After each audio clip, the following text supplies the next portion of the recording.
bien, bonjour. Alors, c'est l'heure de marcher. Prendre notre micro. Je ne sais pas si vous m'entendez. Si? C'est bon, il y a un retour? Tout le monde m'entend? Bon, parfait.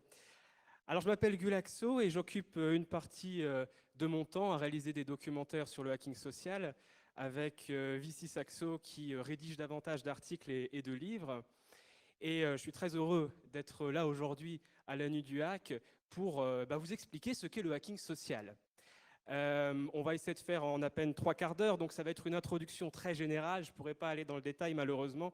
J'espère pouvoir répondre à des questions. Si ce n'est pas le cas, je serai de toute façon dans le coin et vous pourrez m'interroger si je n'ai pas été assez clair. Alors déjà, avant de commencer, comme ça a été évoqué, quand on parle de hacking social, ce n'est pas synonyme de social engineering. Ce n'est pas plus synonyme non plus de son versant anglophone quand on a parfois l'expression social hacking qui désigne le hack des réseaux sociaux. Ce n'est ni l'un ni l'autre. Alors, qu'est-ce que le hacking social alors? Essayons de définir ce qu'est le hacking tout court. Loin de moi la prétention de pouvoir donner une définition du hacking, je ne vais pas m'y risquer. Alors j'ai été triché un petit peu, j'ai été emprunter une définition déjà existante qui vient d'Amael Guiton, pour qui le hacking consiste à comprendre, bidouiller, détourner et s'amuser au passage. Tout le monde est d'accord avec cette définition à peu près? Ça vous convient? Bon. Alors, le hacking social, qu'est-ce que c'est à partir de là? Eh bien, c'est la même chose. Il s'agit de comprendre notre environnement social, les normes sociales que nous avons parfois intériorisées, tous les déterminants sociaux qui peuvent orienter nos comportements, nos attitudes et nos actions, de les bidouiller pour les comprendre davantage, pour essayer aussi éventuellement de les détourner, notamment quand ces normes sont préjudiciables pour les individus ou pour les groupes d'individus, et bien sûr, sans oublier de s'amuser au passage quand même. Ça, c'est une partie de la définition qu'il ne faut surtout pas rejeter. Donc à partir de là, quand on fait du hacking social, eh bien, pour faire simple, on pourrait dire que le hacking social, c'est la transposition de l'esprit du hacking sur des questions de société. Alors peut-être que vous allez vous demander pourquoi devrions-nous avoir une posture de hacker quand on prend le métro, quand on va faire ses courses dans un magasin, lorsqu'on va au boulot dans un open space ou quand on regarde la télé. Eh bien parce que notre cerveau est très souvent la cible de publicitaires, d'annonceurs, de communicants, mais aussi parce que nous sommes parfois conditionnés pour partie formatés par des habitudes, par des automatismes.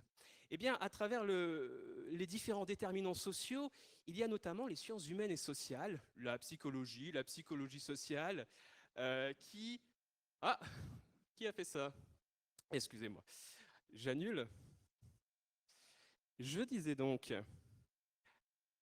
voilà, vous me dites s'il y a un bug derrière, je ne vois pas tout. Je disais donc, la psychologie, la sociologie, les sciences sociales et humaines nous apprennent justement à nous adapter, à comprendre un petit peu qu'est-ce qui peut venir nous déterminer, nous influencer.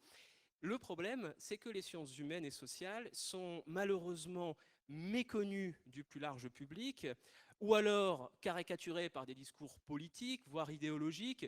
Pire que cela, les sciences sociales et humaines sont pleinement récupérées par, eh bien encore une fois, les publicitaires, les communicants, pour influencer les foules avec encore plus d'efficacité. À partir de là, eh bien, on peut dire que l'hacking social vient faire en quelque sorte contrepoids contre ces différentes récupérations des sciences humaines. Comment? Eh bien, tout simplement déjà en vulgarisant les sciences humaines et sociales, en permettant à chacun de s'approprier justement ses connaissances et ses outils pour pouvoir s'autodéterminer. Il s'agit aussi, on pourrait le dire très rapidement de cette manière-là, c'est une activité de contre-manipulation, c'est une activité d'autodéfense intellectuelle.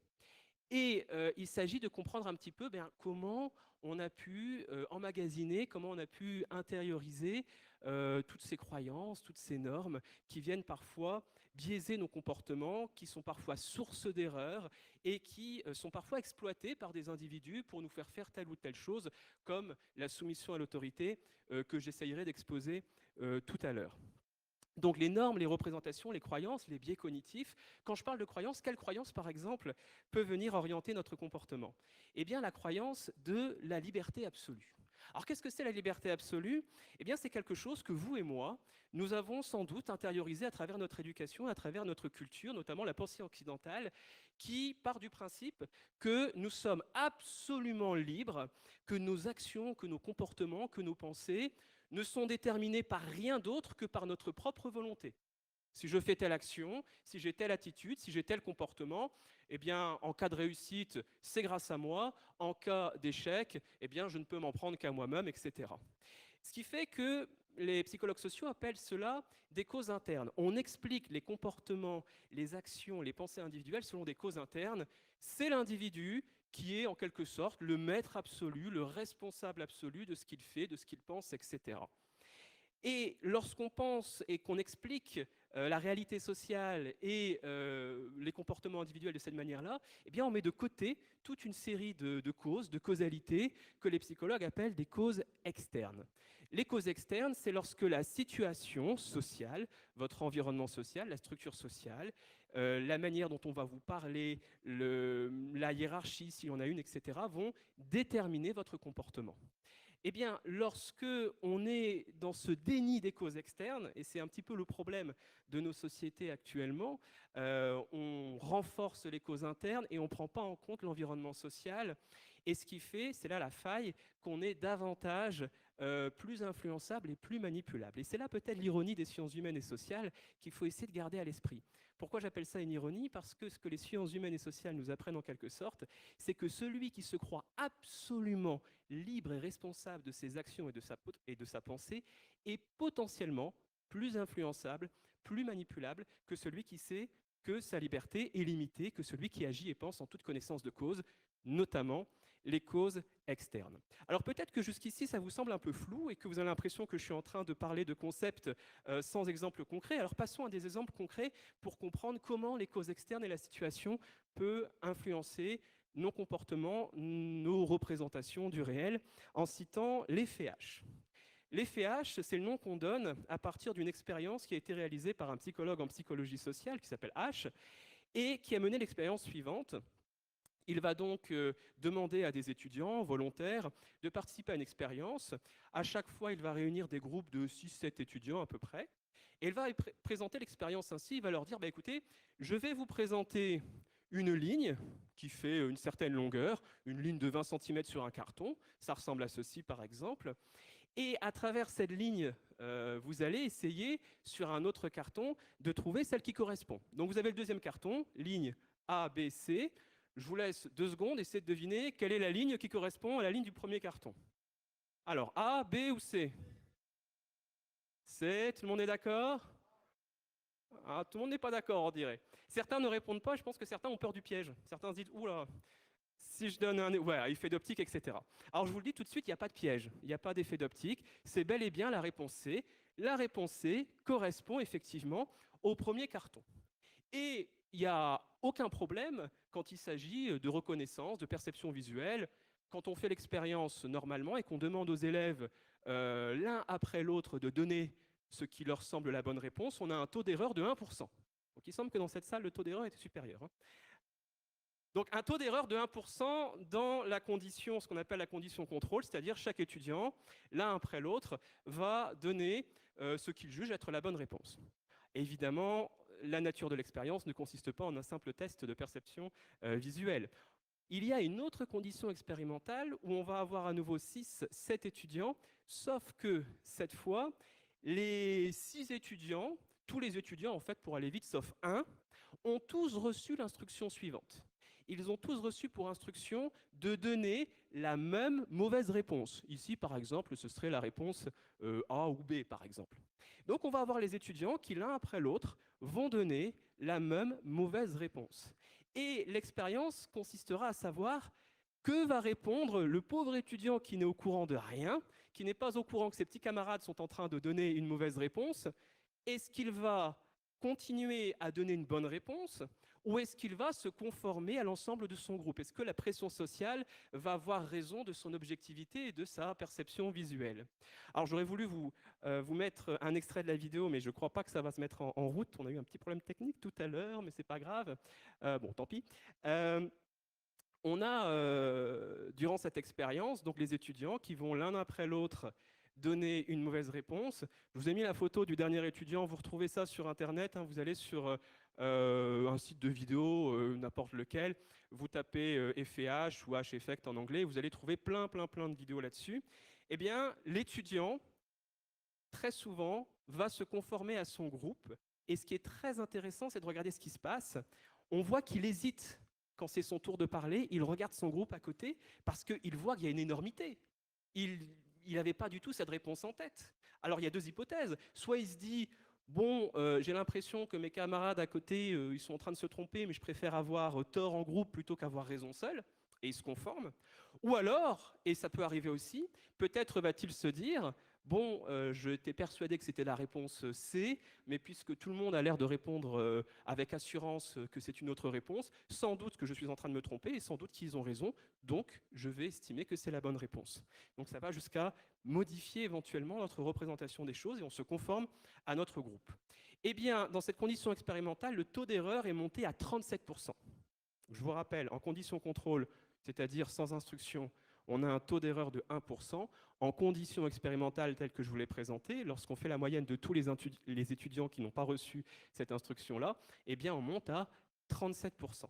Donc vous voyez l'effet que ça peut avoir. Alors il y a un petit exemple, mais là pareil, je vous ai mis une vidéo, mais je ne pourrais pas vous la montrer, mais là encore, vous pouvez la retrouver. Il y a un petit exemple, c'est l'exemple de l'ascenseur. Et puisque je ne peux pas vous montrer la vidéo, je peux vous demander de faire un exercice pratique dès que vous le pourrez. Quand vous prenez l'ascenseur, vous grimpez dans l'ascenseur, vous appuyez sur votre étage, et généralement, vous vous retournez face aux portes de l'ascenseur. Pourquoi on fait ça? C'est simple, on a une attitude assez pragmatique, on se dit, bon, bah, une fois que les portes vont s'ouvrir, j'ai plus qu'à sortir. C'est aussi simple que ça. Mais que se passerait-il? Vous prenez l'ascenseur, vous vous retournez face aux portes, vous avez d'autres personnes qui vous rejoignent dans l'ascenseur, sauf que une, deux, trois personnes, toutes les personnes qui vous rejoignent se mettent dos à la porte. Qu'est-ce qui se passe à ce moment-là? Eh bien, quasiment dans tous les cas, eh bien, il va y avoir une pression sociale qui va s'exercer sur vous, sur l'individu, et sans comprendre pourquoi les gens se sont mis dos à la porte, il ne va pas supporter d'être le seul à être face aux portes qui s'ouvrent, il va se retourner et il va faire comme tout le monde, sans en connaître véritablement la raison. Donc voilà un exemple concret de la manière dont les causes externes, donc c'est la situation sociale, vient déterminer notre comportement, ici une action, notre perception visuelle, etc. Donc ça, ce sont les causes externes, et c'est par exemple l'effet H, le conformisme.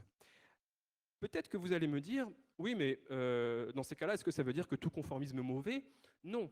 En sciences humaines, en psychologie, en sociologie, il ne s'agit pas d'apporter un jugement moral, de dire c'est bien, c'est pas bien. Tout conformisme n'est pas mauvais, et ce n'est pas la question de savoir si c'est bien ou pas. Il y a certaines formes de conformisme, d'automatisme, qui sont tout à fait salutaires quand on est dans de l'ordre du réflexe, etc. Mais il y a d'autres mécanismes, par contre, qui sont plutôt préjudiciables. Et pourquoi finalement ces automatismes? Eh bien, l'effet H a été observé sous IRM-F. Donc l'illustration que je vous mets, c'est une illustration, hein, ce n'est pas les images précises des résultats que je suis en train de vous donner.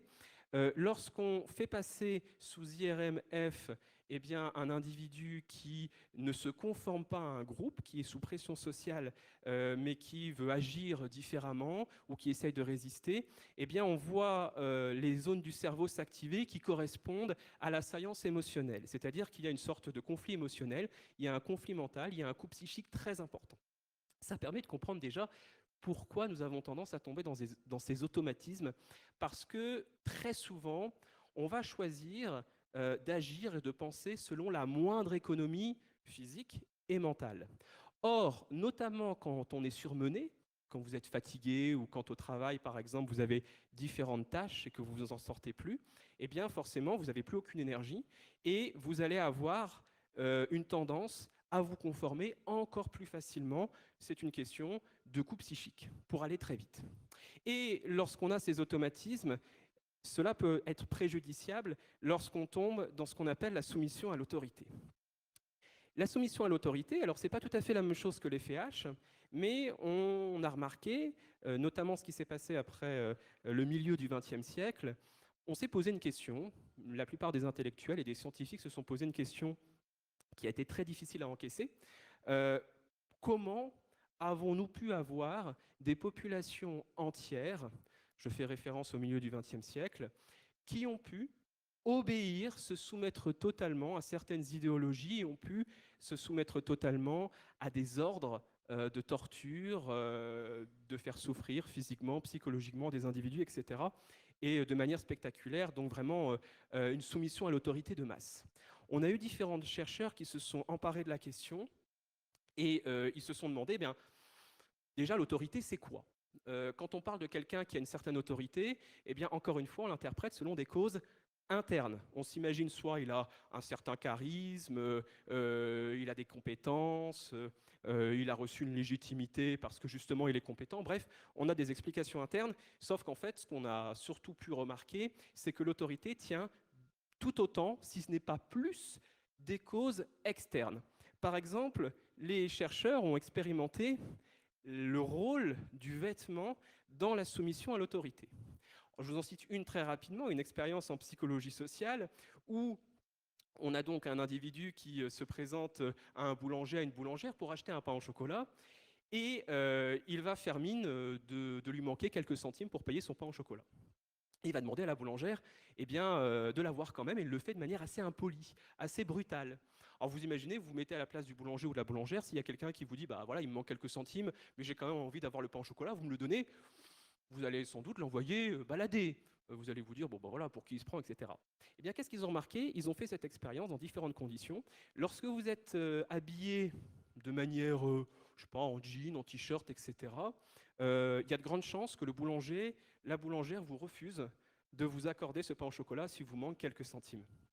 Par contre, si vous faites exactement la même chose, mais que vous êtes sapé, par exemple, ainsi, costume 3 pièces, plutôt élégant, voilà, le cadre qui a des responsabilités, qui est un peu pressé, donc du coup il est un peu mal poli, etc. Enfin, vous rajoutez tout le background que vous voulez derrière. Eh bien, dans une majorité des cas, plus de la moitié, les boulangers, les boulangères se soumettent, c'est-à-dire accordent le pain au chocolat malgré les centimes qui manquent et malgré le fait que l'individu soit extrêmement impoli. Et on remarque qu'il suffit parfois de changer de vêtements pour modifier l'interaction sociale, voire hiérarchique, qu'on va avoir d'individu à un autre. La psychologie sociale, en quelque sorte, donne tort à cet adage qui veut que l'habit ne fait pas le moine. Non, l'habit fait le moine. Le lieu lui-même aussi est déterminant pour augmenter ou diminuer le potentiel de soumission à l'autorité. Entre un lieu banal, entre une université prestigieuse, entre un endroit où vous êtes constamment surveillé, où on vous fait comprendre que vous êtes surveillé. On parle parfois de dispositifs de surveillance par rapport à la vie privée, mais il faut aussi prendre en compte que lorsque vous avez des dispositifs de surveillance, lorsque vous savez que vous êtes surveillé ou potentiellement surveillé, même si vous ne l'êtes pas, eh bien ça augmente votre potentiel de soumission à l'autorité. Donc ça a aussi des effets psychologiques sur l'individu et ça a tendance à brider la liberté individuelle, psychologiquement parlant. Donc ça augmente la soumission à l'autorité. Prenons un exemple assez célèbre que vous connaissez peut-être, qui s'est déroulé en 1963. C'est l'expérience de Stanley Milgram. L'expérience de Milgram que je vais vous présenter assez rapidement. Alors, dans cette expérience, on a une annonce qui est publiée dans la ville d'une université, c'est l'université de Yale. On demande à des volontaires de participer à une expérience qu'on présente ainsi. C'est une expérience, un test de mémoire, d'apprentissage avec des punitions de choc électrique. Bon. Alors, on a des volontaires qui se présentent et on va les accueillir à chaque fois par groupe de 2. Les volontaires arrivent dans cette université plutôt prestigieuse, avec un scientifique qui est tout le stéréotype du scientifique, blouse blanche, etc., qui a plutôt un ton assez froid, mais avec plein d'assurance. Vous voyez vraiment le scientifique carré, quoi. Le scientifique va donc tirer au sort, leur attribuer des rôles. L'un sera questionneur et l'autre sera questionné. Alors ce tirage au sort, en réalité, c'est du fake. Tout cela est de la mise en scène, mais je vous expliquerai cela après. Alors, quel est le rôle du questionné? Commençons par le questionné. Le questionné va être accompagné dans une pièce, donc c'est celui qui est tout en bas. Il va être attaché à une chaise, il va être sanglé, il ne pourra pas partir avant la fin de l'expérience. Et on va lui connecter aussi différents câbles qui vont pouvoir lui administrer des chocs électriques. Tout ça, il est au courant. Je vous rappelle que ce sont des volontaires. Le questionneur est présent lorsqu'on l'installe, donc le questionneur est tout à fait au courant de la situation du questionné. Le questionneur, on lui demande de rejoindre une pièce voisine, c'est-à-dire qu'à partir de maintenant, il ne verra plus le questionné. Par contre, donc le questionneur, c'est celui qui correspond à la lettre T. Le questionneur va pouvoir entendre le questionné et parler au questionné via un interphone. Quel est le rôle du questionné et du questionneur? Le questionné, lui, va devoir apprendre une liste de mots par cœur. Et le questionneur va devoir, à son tour, lire des listes de mots et attendre la réponse du questionné. Le questionné va devoir indiquer quel est le mot manquant dans cette liste. Donc c'est un travail de mémoire. Si le questionné répond juste, eh bien dans ces cas-là, le questionneur passe à la liste suivante et on continue l'expérience jusqu'à épuiser le nombre de listes. Si par contre le questionné se trompe, eh bien le questionneur a pour ordre d'administrer, via une console qui est juste devant lui, un choc électrique au questionné. Les premiers chocs correspondent à 15 volts, donc un petit voltage. Bon, ça fait pas très mal, hein, c'est des petites chatouilles pour aller très vite. Sauf que plus le questionné va se tromper, et plus le questionneur a pour instruction d'augmenter de manière graduelle le voltage. On commence à 15 volts, on continue, une autre erreur, on augmente à 25, on continue, encore d'autres erreurs, on augmente, on augmente, on augmente. Arrivé à peu près au-dessus de 150 volts, eh bien, qu'est-ce qui se passe? Je vous laisse deviner. Ce qui pouvait paraître un peu gênant au départ, peut-être même marrant, peut-être pour certains, ne l'est plus du tout quand on dépasse 150 volts, puisque le questionné, dans sa pièce, eh bien, on l'entend avoir des cris de souffrance, des plaintes. Donc à ce moment-là, mettez-vous à la place du questionneur. Est-ce que vous devez continuer? Eh bien, le questionneur, généralement, il se retourne vers le scientifique. Je n'ai pas indiqué que le scientifique reste derrière le questionneur et fait mine de prendre note. Donc, il est toujours présent. Le questionneur se retourne vers lui et va lui dire on va arrêter. Là, je suis en train de faire mal à quelqu'un, on va arrêter. Et le scientifique, lui, il répondra à travers des formules très courtes et très simples du style « l'expérience exige que vous continuez ». Si jamais ça ne convainc pas le questionneur de continuer, eh bien, il y a d'autres formules, je ne vais pas toutes vous les donner, mais par exemple, ça peut être « continuer, nous prenons l'entière responsabilité ». Nous en assumons toutes les conséquences, etc. Donc c'est le type de formule que le scientifique va annoncer au questionneur. Je précise qu'à aucun moment, le scientifique ne menace, je ne sais pas, ne menace physiquement ou menace de porter plainte ou d'une amende, enfin tout ce que vous voulez. Il n'y a aucune menace de la part du scientifique sur le questionneur. Ce sont juste les formules telles que je vous les ai présentées. Eh bien, vous avez deviné qu'il ne s'agit pas d'un test de mémoire. Il s'agit d'évaluer finalement jusqu'où va aller notre questionneur. Il s'agit d'évaluer jusqu'où va aller sa soumission à l'autorité. Est-ce que notre questionneur va aller jusqu'au dernier curseur? C'est quoi le dernier curseur? Eh bien, c'est le dernier curseur, il est à 450 volts. Et il y a même un curseur après le dernier curseur où il y a marqué X qui présuppose un voltage encore plus fort. Alors, pour ceux qui s'y connaissent un petit peu, surtout si la personne à côté est cardiaque, potentiellement, en fait, vous le tuez, l'individu. D'ailleurs, durant l'expérience, il faut savoir que dépasser un certain voltage, eh bien, on entend juste un bruit très étrange dans la pièce voisine et il n'y a plus aucun son, il n'y a plus aucune réponse de la part du questionné. Mais l'expérience exige que vous continuez. C'est ce que dit le scientifique. Eh bien, dans l'expérience de 1000 grammes, 62,5% des sujets vont jusqu'au curseur X, c'est-à-dire jusqu'à la mort supposée du questionné. Bien sûr, le questionné est un acteur, il n'y a pas eu de torture physique, il n'y a pas eu de mort. Tout cela, je vous le rappelle, est une mise en scène, comme la plupart des expériences en psychologie sociale. Un protocole très strict, justement, pour évaluer les comportements individuels et collectifs. L'expérience de Milgram a été reproduite dans différentes conditions, par Milgram lui-même, mais aussi par plein d'autres scientifiques, à différentes époques, jusqu'à très récemment. En 2017, il y a eu la même expérience qui a été menée en Pologne. Et tous les résultats vont dans le sens de 1000 grammes, ou pas tout à fait.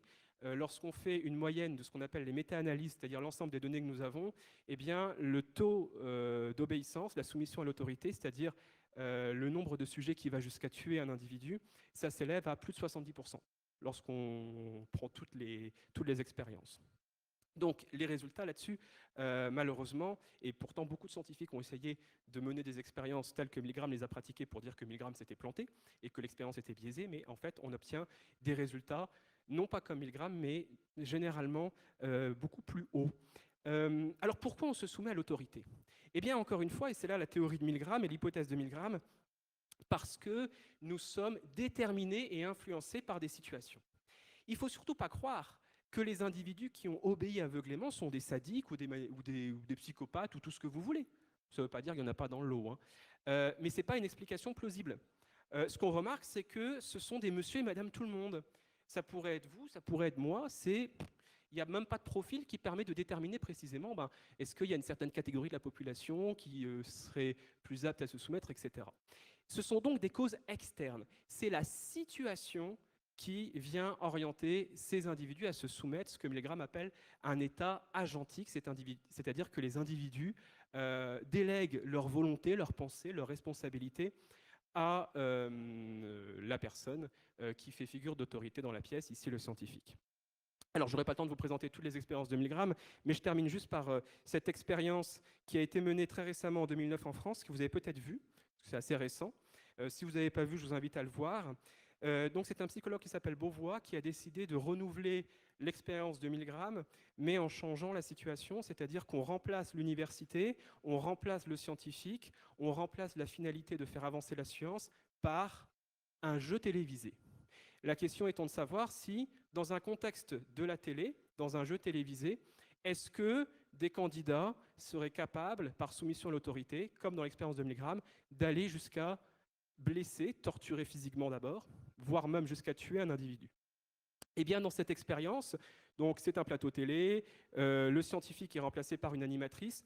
Par contre, tout le protocole est identique à celui de Milgram. C'est toujours un test de mémoire, il y a la console, il pose les questions, questionnaire, questionné, etc. Tout est identique. Eh bien, dans cette expérience qui a été menée en France en 2009, 81% des individus vont jusqu'au dernier curseur. 81%.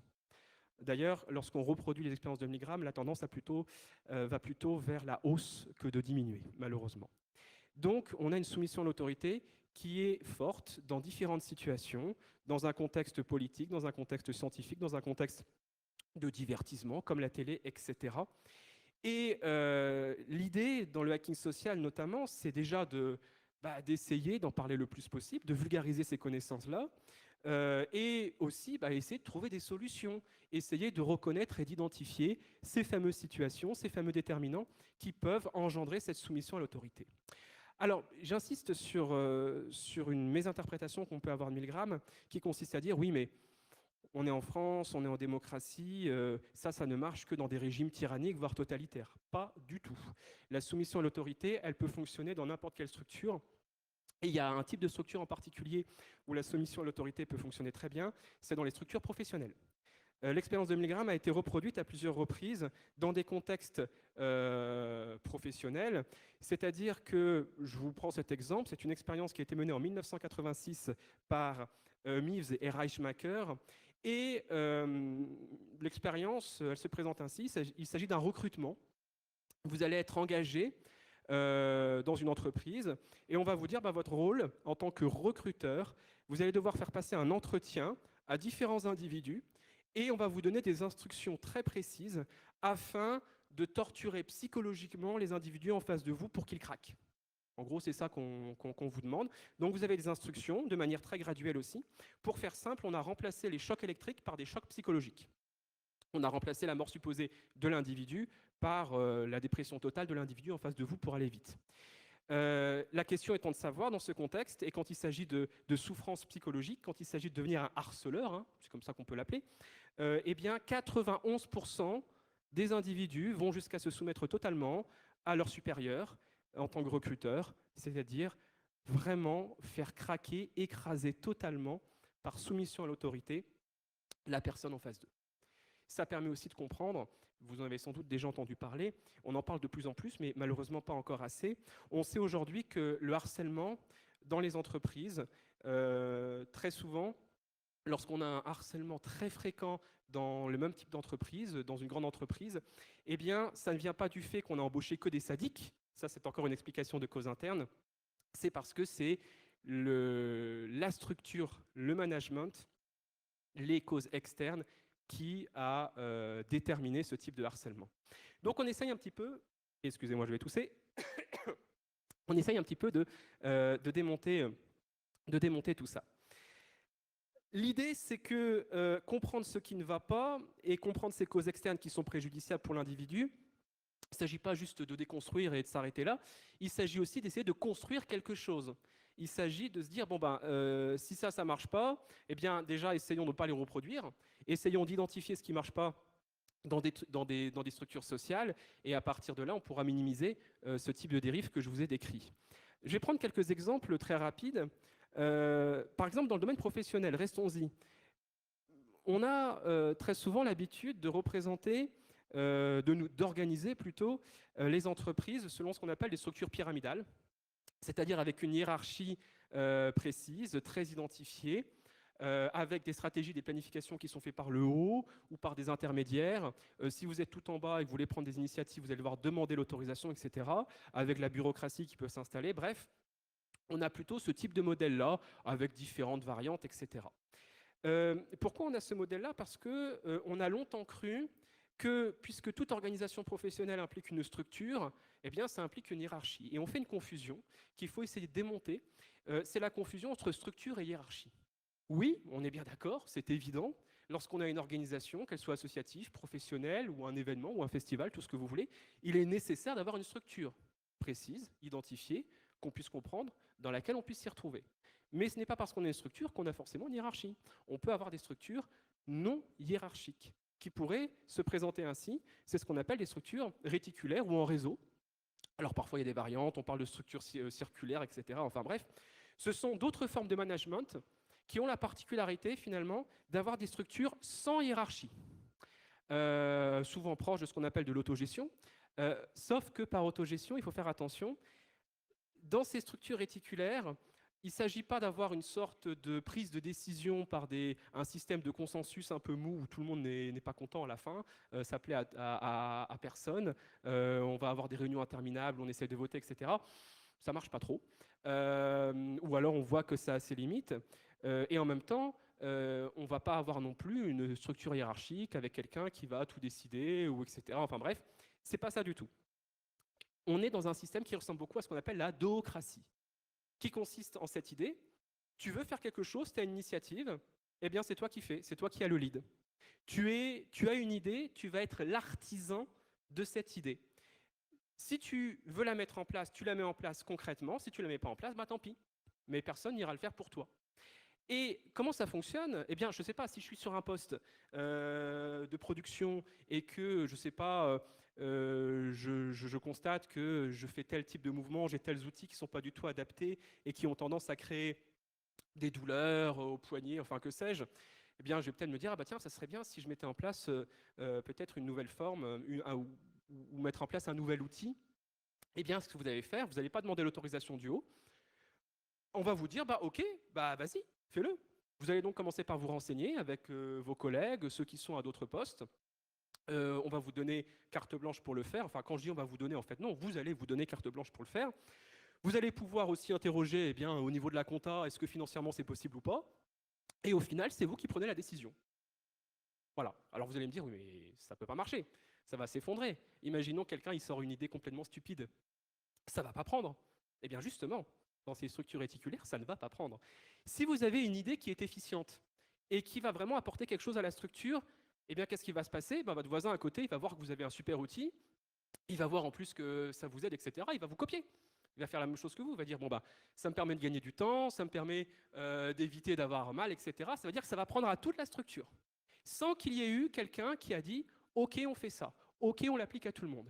Et si ça ne marche pas, eh bien, ça ne va pas prendre. Donc, vous voyez que de manière comme un organisme vivant, eh bien, il y a une sorte de sélection qui se fait. Ça prend pas. Et chacun peut, comme ça, disposer de ses initiatives. Alors, si ça vous paraît complètement utopique, voire complètement dingue, eh bien, vous avez des exemples de ce type de structure qui existe déjà. Alors, je ne vais pas vous donner tous les noms des entreprises, mais il y a notamment aux Pays-Bas une entreprise qui s'appelle Buurtzorg, où on a un système, là pour le coup circulaire, je vous ai mis un schéma de leur système de management, et il n'y a pas de hiérarchie, et pourtant c'est une entreprise où il y a des milliers d'employés.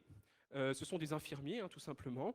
Buurtzorg qui emploie plus de 50% des infirmiers du pays. Donc c'est vraiment quelque chose d'énorme. Et il n'y a pas de patron, il n'y a pas de hiérarchie. Chacun peut prendre des initiatives. On remarque que certains travaillent d'une certaine manière, d'autres travaillent d'une autre manière. Et là aussi, c'est aussi quelque chose qu'il faut retenir dans ce type d'organisation réticulaire. On a toujours cette idée que lorsqu'on organise des postes de travail, il faudrait que tout le monde travaille de la même manière pour obtenir les résultats escomptés. Eh bien, dans des systèmes réticulaires, pour un même poste, pour des mêmes tâches, eh bien, vous n'êtes pas obligé de travailler comme votre voisin, de la même manière que votre voisin. Parfois, on a des groupes qui travaillent tous de la même manière, d'autres fois, on a des groupes qui travaillent d'une autre manière, etc. Parfois, on a des idées qui prennent d'un côté, d'autres idées qui prennent pas d'un côté, etc. Et c'est pas grave, et ça marche très bien. Tous ces exemples-là, je n'ai pas le temps de vous les citer, mais je vous invite à lire un livre qui a été écrit par Frédéric Laloux, qui s'appelle Reinventing Organization. Et si vous êtes plutôt dubitatif et que vous trouvez ça utopique, vous avez dedans toutes les entreprises, en tout cas beaucoup d'exemples d'entreprises, un peu partout, en Europe, aux États-Unis, où il présente à la fois comment ça fonctionne, au niveau du management et en détail, qui donne plein d'exemples. Alors si vous êtes organisateur, patron, et que vous êtes intéressé par ce type de management alternatif, je vous conseille d'aller voir. Non seulement humainement parlant, c'est génial, mais économiquement parlant, ça marche très bien aussi. Ça, c'est important de le préciser. Et vous avez des exemples qui vont très loin, puisque dans certains exemples, ce sont les employés eux-mêmes qui vont par exemple voter leur propre salaire. Individuel, hein. Vous arrivez, vous dites, bon, cette année, je vais avoir ça mensuellement. Voilà. Je ne vais pas vous dire en détail comment ça fonctionne, mais Frédéric Laloux l'explique très bien. Il fait une conférence là-dessus que je vous invite à voir aussi si vous n'avez peut-être pas le temps de lire le livre. Et voilà, j'en dirai pas davantage parce que vraiment, regardez ce qui est dit dans ce livre, c'est vraiment formidable. Je regarde juste l'heure, voir combien. Oui, je vais aller vers la fin. Alors, j'ai pas le temps de vous présenter l'exemple au niveau pédagogique des autres structures. Vous trouverez tout ça sur le site. Retenez juste ce nom, Quest to Learn. Et essayez de voir ce que c'est. Peut-être que j'aurai l'occasion de vous en parler plus tard. Alors, je résume. Donc, petite conclusion, qu'est-ce que le hacking social? Le hacking social consiste à démonter les structures sociales. Elle vise la compréhension des rapports sociaux, des normes, des déterminants, et elle essaye d'envisager et de promouvoir des alternatives. Comment? Eh bien, par la compréhension des sciences humaines, par la connaissance, par la vulgarisation, par les détournements, par le jeu. Je vous invite à essayer de tester, de changer de tenue, d'avoir des vêtements non adéquats selon l'environnement social. Vous verrez que ça a des effets très intéressants si vous voulez un petit peu hacker certaines situations. Ça peut consister tout simplement aux vêtements que vous portez. Tout ce qui est créatif, tout ce qui est ludification, gamification. Pourquoi? Le pour et le quoi sont séparés, c'est volontaire. Pourquoi faire? Bien, autodéfense intellectuelle pour éviter certaines manipulations du quotidien, publicitaire ou autre. Déconstruire, construire. Contre quoi? Eh bien, contre les structures autoritaires qui ont les dérives que je vous ai présentées avec la soumission à l'autorité, contre les différentes manipulations, contre les normes préjudiciables. Vers quoi? Vers l'autodétermination, la motivation intrinsèque, la créativité. Qui peut faire du hacking social? N'importe qui, en fait. Le hacking social, finalement, ce sont que des mots que nous, on appelle hacking social, mais qui désignent un certain état d'esprit que vous avez peut-être et que vous pouvez appeler tout ce que vous voulez, lui donner un nom, lui pas donner de nom. C'est cette idée finalement que nous sommes déterminés par la situation, par notre environnement social, mais nous sommes aussi déterminants. Nous sommes acteurs et pas spectateurs. Et c'est cette idée qu'on peut faire un travail sur soi, c'est-à-dire déjà se transformer soi-même avant de vouloir transformer son environnement social, c'est-à-dire juger un peu moins pour comprendre un peu plus. Voilà, donc je m'arrête là. Je vous mets juste, pour aller plus loin, vous retrouverez toutes les informations donc sur notre site, sur notre page, sur aussi le livre, notamment de Vici, si vous voulez voir à peu près les techniques de manipulation du quotidien et comment vous en défaire et les hacker. Vous avez ce livre ici qui est, je précise, libre et gratuit, puisque la connaissance libère, la connaissance doit être disponible à chacun en tant qu'outil, et c'est un principe qu'on se donne. Donc, voilà, c'est gratuit, vous pouvez le télécharger, le pirater, il n'y a pas de problème, on sera ravis de le voir sur des sites de torrent, au contraire. Voilà, je m'arrête là et je vous remercie. Bravo.